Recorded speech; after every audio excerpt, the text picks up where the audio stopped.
Assalamualaikum warahmatullahi wabarakatuh.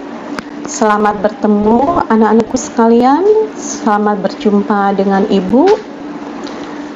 Walaupun kita tidak pernah bertemu, baru kali ini kita bertemu. Ibu ucapkan selamat kepada kalian semua yang telah berhasil menjadi murid SMP 1 Bukit Kemuning. Tetap semangat walaupun belajar lewat daring. Bekerja keras agar meraih prestasi yang lebih baik lagi. Anak-anak, Ibu akan memperkenalkan diri Ibu. Mungkin pada kegiatan selama ini kita belum pernah bertemu. Ibarat kata pepatah, tidak kenal maka tidak sayang. Maka Ibu akan memperkenalkan diri Ibu dahulu. Nama Ibu adalah Ibu Lili Rohania. Kebetulan Ibu ditugaskan untuk mengajar ilmu pengetahuan sosial untuk kelas 7. Baiklah anak-anak, kita mulai saja pelajaran kita hari ini. Hari ini kita akan belajar tentang interaksi sosial. Kenapa kita belajar interaksi sosial? Karena yang namanya manusia pasti berinteraksi antara satu dengan yang lainnya. Dengan berinteraksi itu, kita bisa berhubungan dan memenuhi kebutuhan hidup kita. Selain itu juga manusia adalah makhluk sosial. Kita membutuhkan orang lain dalam kehidupan kita, baik untuk memenuhi kebutuhan hidup, kebutuhan kasih sayang, dan sebagainya. Anak-anak, kita lihat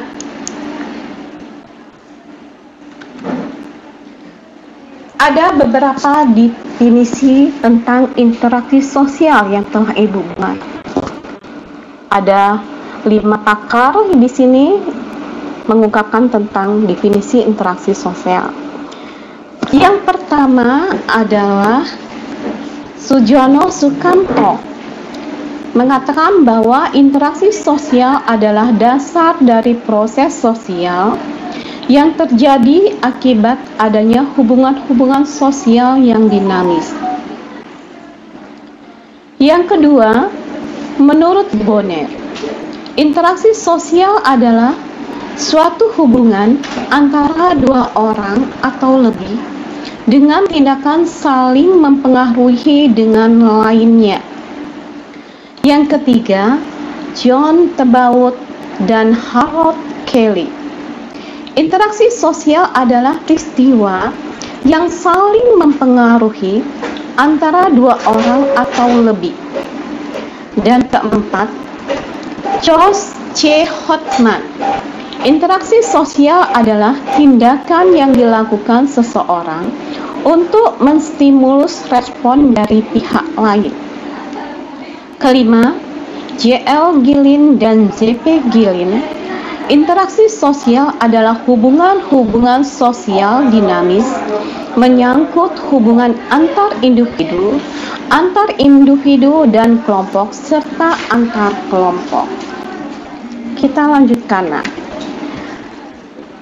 Nah, dari definisi yang ada dapat disimpulkan, itu juga ada pada buku kalian pada halaman, kita baca halaman 85 sampai 89, bahwa interaksi sosial adalah hubungan-hubungan antara orang per orang, antara kelompok manusia maupun antara orang-orang dan kelompok manusia. Jadi di sini dimaksudkan bahwa yang namanya interaksi sosial itu merupakan hubungan antar per orang, antara satu orang dengan satu orang, itu perorangan namanya. Dan itu antara orang dengan kelompok. Jadi satu orang atau individu dengan kelompoknya.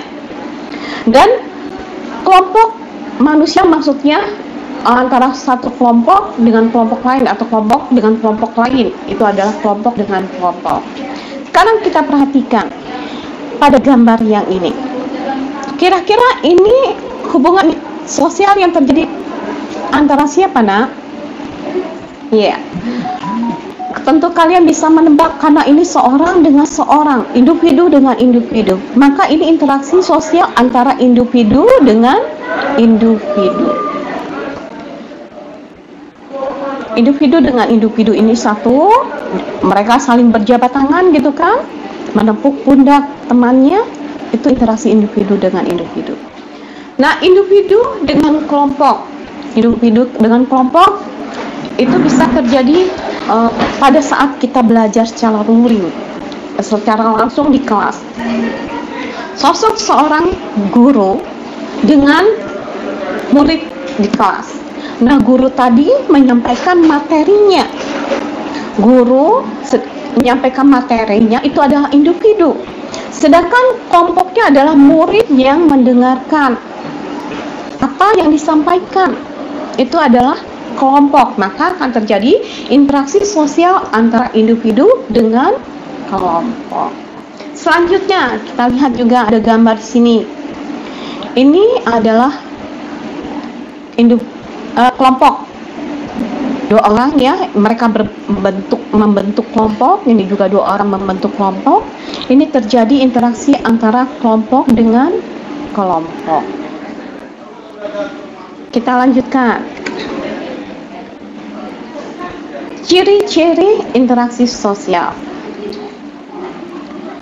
Yang pertama adalah jumlah pelaku. Kita lihat. Jumlah pelakunya lebih dari seorang, biasanya 2 atau lebih. Kedua, berlangsung secara timbal balik. Ketiga, adanya komunikasi antara pelaku dengan menggunakan simbol-simbol yang disepakati. Keempat, adanya suatu tujuan tertentu. Sekarang kita perhatikan dari gambar. Tadi ciri interaksi sosial harus pelakunya tidak hanya seorang, paling tidak minimal 2 orang atau bisa lebih. Nah, kita bisa perhatikan ini antara guru dan siswa di kelas terjadi yang namanya interaksi sosial. Ini guru per orang, ini pelakunya kan bisa lebih, ini satu kelas itu banyak muridnya. Atau yang ini juga minimal katanya kan 2 orang, ini dengan ini. Itu juga ciri-ciri interaksi sosial. Berlangsung timbal balik. Kita perhatikan, seorang guru menerangkan yang namanya materi pelajaran di kelas. Tentu guru ataupun murid yang mendengarkan materi yang diajarkan ada proses timbal balik. Guru menerangkan, kalian mendengarkan, timbal balik. Udah terus apa yang disampaikan oleh guru, ada kemungkinan kalian kurang jelas menerima penyampaian materi tadi, sehingga kalian bertanya. Itu terjadi timbal balik. Kalian bertanya, guru menjawab, atau guru juga menanyakan apa yang telah dia terangkan kepada muridnya, sehingga terjadilah proses yang namanya dikatakan timbal balik. Kita lihat ini juga terjadi timbal balik. Hanya yang ketiga, bahwa komunikasi antara pelaku dengan menggunakan simbol yang disepakati. Ingat, yang namanya interaksi sosial itu bukan hanya berbentuk kata-kata, komunikasi secara langsung, tapi juga bisa berbentuk yang namanya simbol-simbol tertentu. Kalian perhatikan, bisa juga berbentuk yang namanya gerakan badan atau juga gerakan tangan, sehingga orang yang kita ajak atau yang kita ajak berinteraksi itu mengerti apa yang kita ingin sampaikan. Kita lihat ini. Pria ini, laki-laki ini menundukkan kepala, menandakan hormat.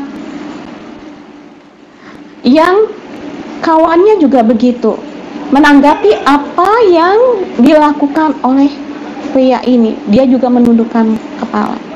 Ini terjadi yang namanya proses timbal balik juga, dan menggunakan simbol-simbol tertentu.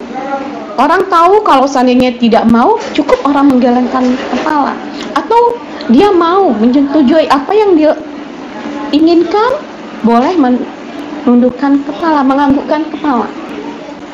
Nah, simbol yang lain yang kalian lihat, ini gambar apa, nak? Pasti kalian mengetahuinya. Udah kelas 7 udah mulai ada rasa suka dengan teman lainnya. Perasaan suka itu juga bisa dibuktikan, dilakukan dengan simbol. Perasaan sayang bukan hanya antara lawan jenis, dengan yang namanya keluarga juga gitu. Orang tua sayang dengan anak-anak cukup nyimbol, misalnya dengan simbol mengelus kepala anak dari jauh, seperti kita sekarang ini keadaan COVID-19 ini. Kita bisa melakukan bahwa kita menyukainya, menyayangi mereka dengan simbol seperti ini. Love you too, atau kiss gitu kan. Itu juga bersimbol kiss atau peace atau apa. Nah, selanjutnya adanya suatu tujuan tertentu. Yang pasti interaksi sosial itu terjadi karena tujuan. Kita melakukan interaksi punya tujuan. Ini Bu Guru punya tujuan menyampaikan materi, kalian mendengarkan apa yang disampaikan, pelajaran apa yang disampaikan. Ini juga begitu. Jadi apapun yang kita lakukan dalam kegiatan interaksi sosial pasti punya tujuan tertentu. Manusia berinteraksi karena tujuan, misalnya ingin membutuhkan orang lain dalam kehidupannya, memenuhi kebutuhan hidup. Karena dalam memenuhi kebutuhan hidup, kita tidak akan bisa memenuhi kebutuhan kita sendiri. Contoh yang mudah, dalam berpakaian kita butuh yang lain, orang lain yang penjual dasar. Udah kita beli dasarnya, mungkin kita harus tempat penjahit, baru kita bisa gunakan pakaian kita. Tandanya bahwa yang namanya kita manusia itu perlu interaksi antara satu dengan yang lain. Kita lanjutkan. Syarat-syarat interaksi sosial. Syarat terjadi interaksi sosial itu ada dua, nak. Yang pertama adalah kontak sosial dan komunikasi. Sekarang kita lihat dulu kontak sosial. Kontak sosial atau kontak berasal dari bahasa Latin, yaitu dari kon atau cum, yang artinya bersama-sama, dan tango kalau kalian makan, itu menyentuh. Jadi secara harfiah, cara gabungan antara kata kontak ini, antara kata kon dan tango itu berarti sama-sama menyentuh. Walaupun pada dasarnya yang namanya interaksi sosial itu bukan hanya dengan cara menyentuh. Kalian perhatikan, ini tadi seperti gambar yang tadi, ini memang secara harfiahnya bahwa yang namanya kontak sosial itu dengan cara sama-sama menyentuh, bersalaman secara langsung, itu menyentuh. Kalian berpamitan dengan orang tua, bersalaman dengan orang tua, itu juga sama-sama menyentuh. Tapi istilah kontak sosial sebetulnya tidak secara ringkas seperti itu, hanya bersama-sama menyentuh. Bisa juga kontak sosial itu tidak saling menyentuh. Contoh, kalian lihat gambar ini. Masa pandemi sekarang ini kan kita disarankan untuk kita menghindari kontak secara langsung. Ibu juga menerangkan lewat daring, ya tidak secara langsung gitu kan, supaya tidak terjadi yang namanya kontak sosial secara langsung, bertemu secara langsung. Nah, ini gambar mereka bersalaman yang seharusnya menyentuh, tidak perlu bersalaman, bisa dengan cara yang mengatupkan tangan. Pasti teman kalian pasti akan membalasnya, tahu maksud dari itu semua. Nih, ini juga kontak cara tidak langsung. Atau kalian dalam kehidupan sehari-hari, kalian mengucapkan hai dari jauh, tentu kalian teman kalian juga akan menjawab halo atau bagaimana. Cukup, itu adalah kontak sosial secara tidak langsung. Nah, tadi kontak sosial yang telah kalian pelajari. Kita sekarang berlanjut bahwa yang namanya kontak sosial itu memiliki dua sifat. Yang pertama adalah kontak sosial positif.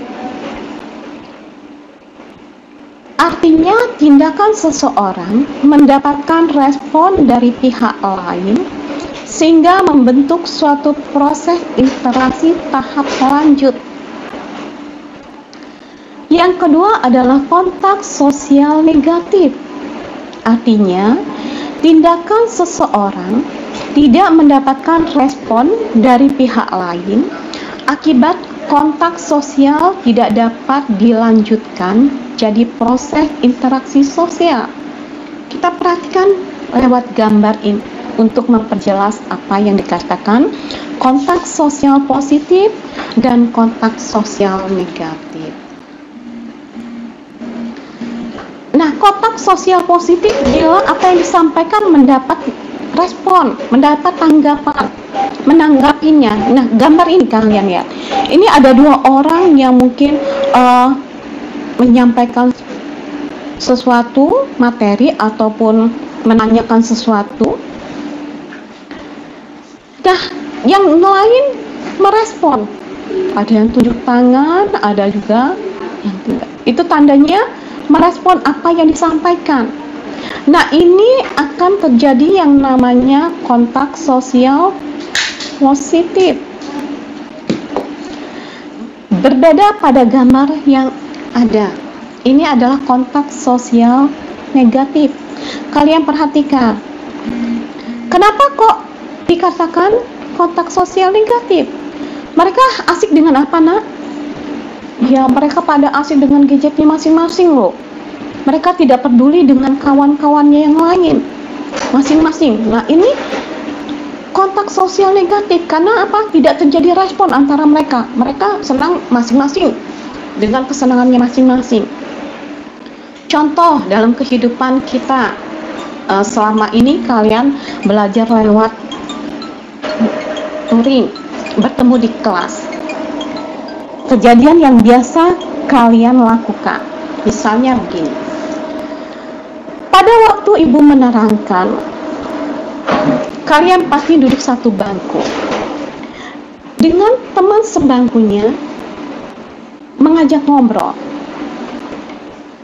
Nah, bila teman sebangkunya lagi tidak menanggapi apa yang kalian ingin katakan, karena mungkin tidak enak dengan ibu, ingin juga mendengarkan apa yang disampaikan, materi yang apa disampaikan, takut tidak mengerti, maka tidak menanggapi apa yang disampaikan, yang dilakukan oleh temannya yang mau ngajak ngobrol tadi. Nah, itu dikatakan kontak sosial negatif karena tidak terjadi respon antara dua belah pihak.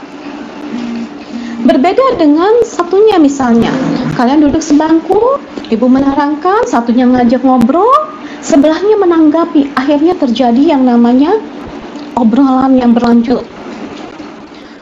Nah, tadi itu kontak sosial positif karena terjadinya saling merespon, saling menanggapi, sehingga terjadi obrolan lagi yang lebih panjang, tidak mau mendengarkan apa yang disampaikan oleh ibu.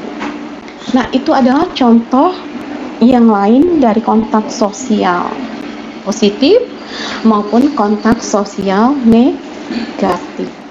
Tentu kalian juga akan bisa lebih memberikan contoh-contoh yang lain dalam kehidupan sehari-hari, baik dalam interaksi sosial maupun yang lainnya kontak sosial. Kita lanjutkan. Yang kedua, kata ibu tadi, komunikasi. Komunikasi merupakan aksi antara dua pihak atau lebih saling memberikan tafsiran pada perilaku orang lain. Jadi itu komunikasi, jadi memberikan tafsiran terhadap apa yang dilakukan oleh orang lain, itu terjadi komunikasi. Bisa juga secara langsung, juga bisa juga cara tidak langsung.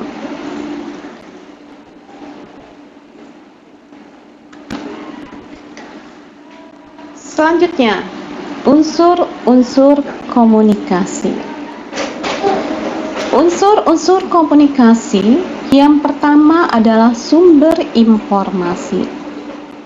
Orang yang mengirim pesan itu merupakan sumber informasi dan disebut juga komunikator. Yang menyampaikan pesan itu disebut komunikator. Nah, yang kedua, berupa pesan. Pesan adalah komunikasi dapat disampaikan secara langsung atau tidak langsung. Jadi pesan tadi bisa juga disampaikan secara langsung, cara kita bertatap muka, atau juga tidak, atau juga itu secara tidak langsung. Saluran komunikasi. Saluran komunikasi merupakan sarana atau alat yang digunakan untuk menyampaikan pesan. Jadi untuk alat menyampaikan pesan disebut saluran komunikasi. Dan saluran komunikasi juga disebut media komunikasi. Keempat, komunikan. Komunikan merupakan orang yang menerima pesan. Orang yang menerima pesan disebut komunikan.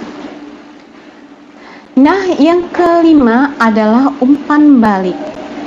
Merupakan bentuk respon, tanggapan yang disampaikan komunikan setelah dapat pesan dari komunikator.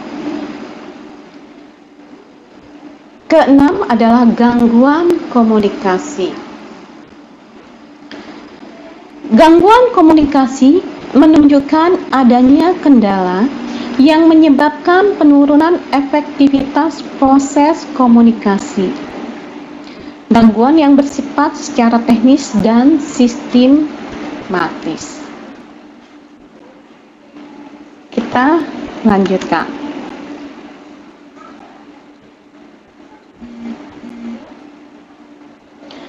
Nah, dari gambar yang ada, ini kalian perhatikan mungkin dalam pertemuan, forum, atau juga dikatakan bisa juga seorang guru, tapi guru terhadap dosen, katakan dosen, kalau kita dalam sekolah biasa, guru kalian biasa, dan ini murid-muridnya, atau bisa juga mahasiswa kalau yang lebih besar. Nah, ini menyampaikan pesan kepada murid-muridnya, bisa dikatakan muridnya. Yang mana komunikan, yang mana komunikator dari gambar yang ada. Ya. Yang ini adalah disebut komunikator, penyampai pesan, orang yang menyampaikan pesan. Sedangkan ini adalah dikatakan adalah komunikan, orang yang menerima pesan. Nah, Berarti dari apa yang disampaikan, adanya pesan tadi ini secara langsung. Bisa juga misalnya di rumah mungkin ada yang ditanyakan, bisa juga secara tidak langsung. Nah, secara langsung ini pasti akan terjadi yang namanya umpan balik.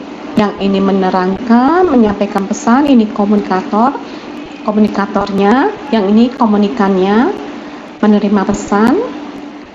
Pasti ada pertanyaan apa yang telah disampaikan oleh komunikator. Maka terjadilah timbal balik. Nah, ini yang kesalahan lewat yang gadget atau apa ya, gangguan informasi tadi, gangguan komunikasi bisa juga dari sinyal yang jelek segala macam, ini lewat Zoom dan segala macam yang sekarang semakin marak dipelajari.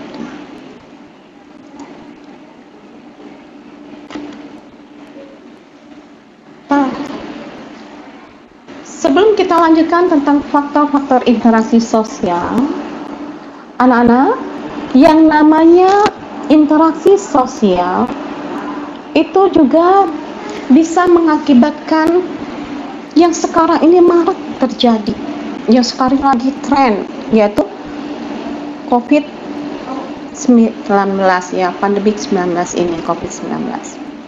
Nah, itu akibat terjadi interaksi sosial. Kenapa demikian?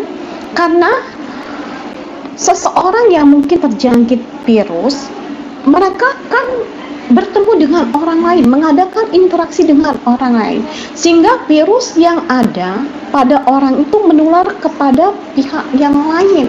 Akhirnya orang lain juga terkena virus, dan mereka juga tetap berinteraksi dengan orang lain, dengan kelompok, dengan bisa juga dengan yang namanya jalur perdagangan. Maka kita sampai ke Indonesia tersebarnya dari negeri Cina tadi sampai ke negara-negara seluruh dunia akibat terjadinya interaksi sosial yang disebarkan virus tadi.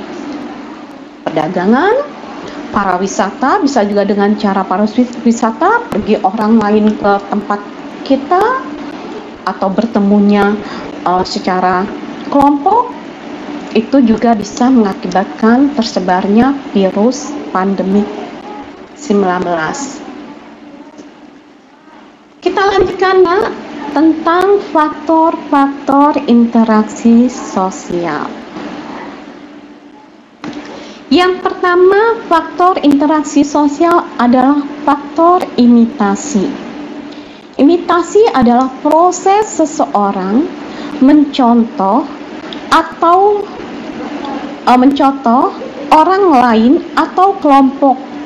Jadi seorang mencontoh orang lain atau kelompok itu imitasi. Karena apa? Kenapa dikatakan imitasi? Ya tidak sesuai dengan dirinya. Kalau dalam yang namanya gelang atau kalung, kalau yang asli kan biasanya emas gitu kan, yang palsu biasanya imitasi. Jadi yang palsu itu, tingkah laku yang palsu itu adalah imitasi, bukan sebenarnya. Selanjutnya, faktor sugesti. Faktor sugesti merupakan pengaruh yang dapat menggerakkan hati orang.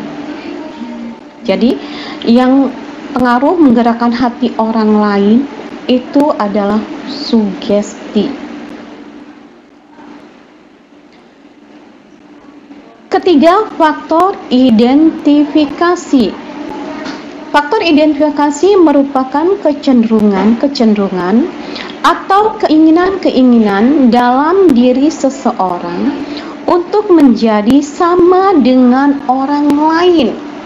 Jadi kalau diri kita cenderung ingin menyamakan diri kita dengan orang lain, itu identifikasi, mengidentifikasi diri kita dengan orang lain. Faktor simpati dalam merupakan kemampuan untuk merasakan diri seolah-olah dalam keadaan orang lain dan ikut merasakan apa yang dilakukan, dialami atau diderita orang lain.